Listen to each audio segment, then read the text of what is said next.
Well, what's going on, ladies and gentlemen? This is Bernie here from Fusion Corp, and I'm going to try something a little different today. We're going to do a Raw We Need to Talk video. This is me just directly trying to be one-on-one with the WWE about what they need to do and what I just saw from today's episode of Raw on August 26, 2017. And this was formulaic and kind of stale from the WWE. What I saw from it was we get the same type of matches, we get the same type of promos, we get everything the same. Nothing really changes with these things.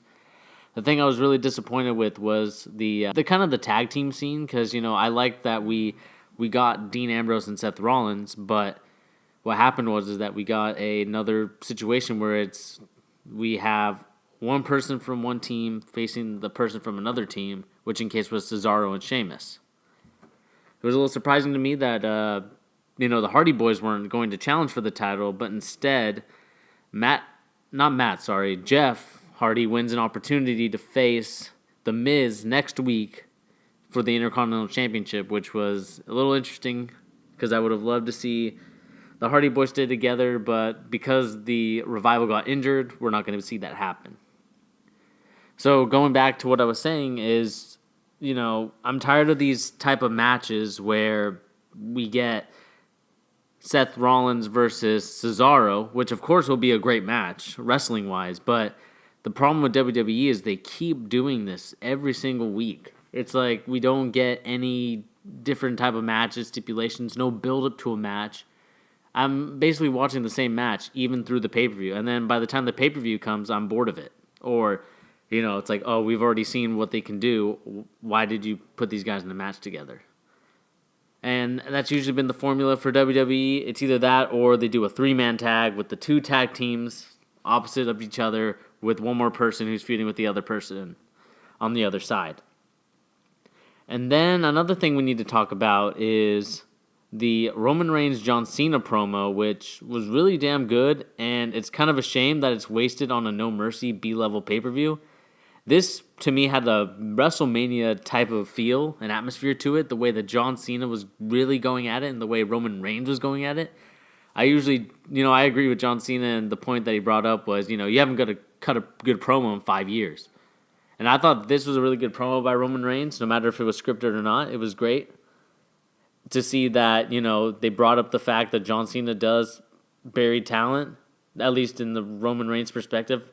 And of course, John Cena always saying, I'm not the one burying the talent, they're burying themselves because they're not up to the task and they're not up to it. Which, will be debated forever. We'll see what goes on there. And, that's another thing that kind of I want to talk about with Raw is why do we get these, these type of moments that should be, a SummerSlam, the Big Four, a Royal Rumble,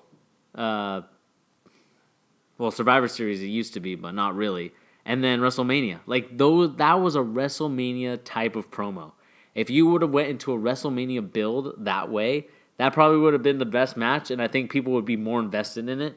And I think that was kind of the point of the promo, was to get more invested into it, but I felt like we were more invested in it if it was going to be a WrestleMania build because, it's the big dog versus the franchise. The guy that's been there forever, kind of like the passing of the torch type of deal, even though, Roman Reigns got passed like God knows how many torches. But, it's still, in the end, it was still a great promo. I love the way it was cut. John Cena looked good. Roman Reigns, looked pretty good in the promo as well. And then another thing that we need to talk about is this kind of hot potatoing the women's title.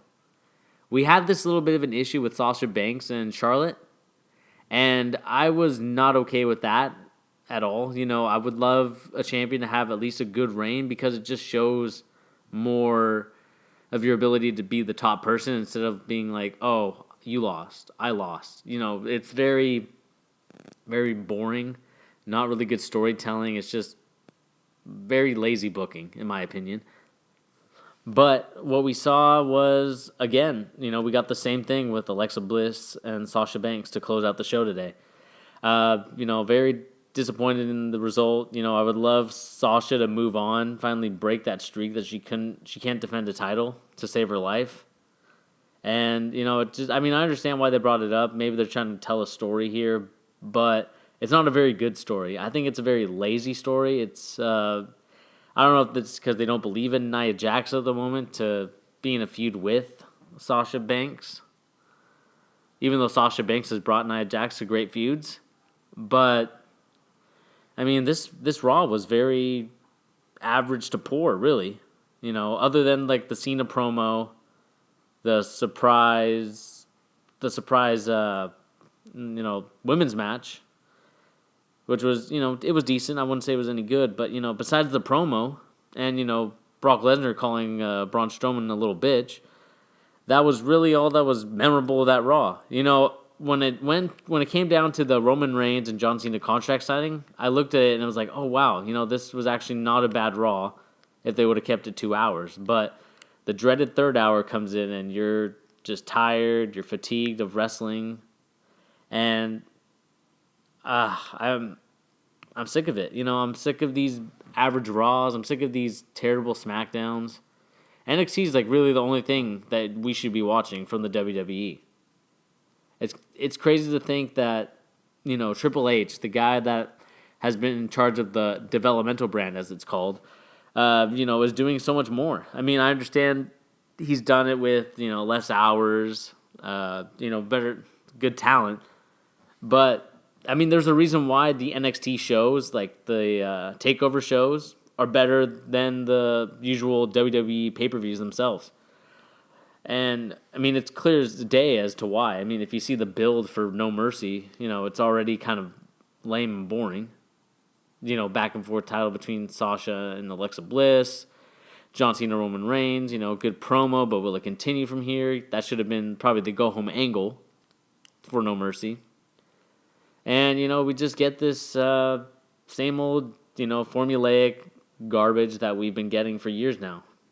I tried to think what we could do to fix it. It'll take a lot of fixing to do, but I don't really want to keep you guys this long for the video. It wasn't a very good Raw, so I don't want to give it much of my time. But again, this is Bernie from Fusion Corp coming at you with a Raw We Need to Talk video. Make sure to like, share, and subscribe our content. Make sure to tell us down below what you think about our content. Tell me what you think about the video, and tell me what you think about, the stuff that we saw tonight on Raw. Did you enjoy it? Did you like it? Let me know down below. And that'll be it for me. I'll holler at you guys later. Peace.